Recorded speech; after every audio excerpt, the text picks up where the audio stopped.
Alright. On this video guys is ipapaliwanag ko sa inyo kung paano nakaka-impact yung balita sa galaw ng merkado. Okay, so dito natin siya titingnan sa forexfactory.com. Okay, so make sure na tama yung oras dyan para hindi ka magkamali. And tama din yung petsa mo. For example, ngayon is June 13. So ito siya. So makikita mo dito may mga kulay pula. Ibig sabihin yan is high impact. Kapag dilaw, that is a low impact. Kapag naman orange katulad nito, that is a medium impact. Okay, so malalaman mo lang yung impact ng balita kapag nangyari na siya. For example, dito no, sa 8:30 PM Wednesday, June 12, CPI report. So mapapansin mo dito kulay pula. Ang kulay pula niyan is ibig sabihin that is bad for currency. So any pairs na tine-trade natin, let's say gold, XAU, USD.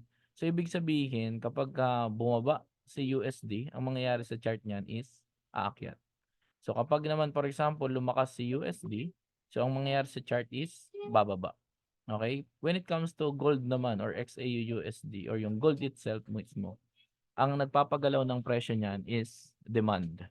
Okay, so supply and demand lang po ang nagpapagalaw ng gold. So yung currency na gumagalaw sa kanya is yung USD, kung XAU-USD yung pair natin.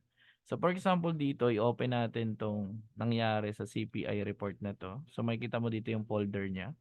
So nakalagay dito is actual greater than forecast is good for currency. So nangyari guys is yung actual niya is 0.2% and yung forecast niya is 0.3%. So ibig sabihin that is less than yung sa actual. Kumbaga yung actual is less than dun sa forecast. So ang nangyari hindi siya greater, so bad for currency yung nangyari. So dalawa lang naman yung possible na mangyari, isang good, isang bad. Okay? So this coming news ng 8:30 PM, so ito siya si Core PPI. So nakalagay din dito is actual greater than forecast is good for currency. So malalaman mo lang yung talagang resulta ng news kapag nangyari na tong event na ito. So, ang makakaalam lang niyan kung ano yung pinaka magiging data niya is yung mga nasa loob ng government ng US. Okay? So, kung wala tayong insider info at bawal din kasi yun ilabas sa kanila. So, wala tayong idea kung ano yung data na lalabas dito sa folder na to. Okay?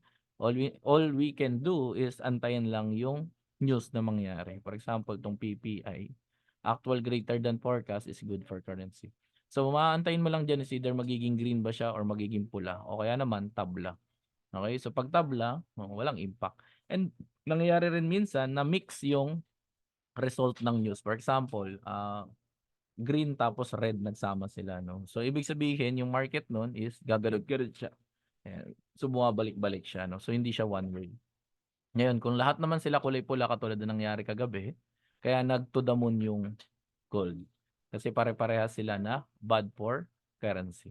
So, ganun lang naman guys, no? So, aantayin lang natin kung ano yung magiging result ng news mamayang 8:30 in this case para at least malaman natin kung ano yung mangyayari. Alright? So, make sure na mabantayan nyo or makita nyo tong mga news na to kasi dito yung pinakamalaking volume or movement ng price. Okay? So, yun lang naman guys. Salamat sa panonood nitong video na to.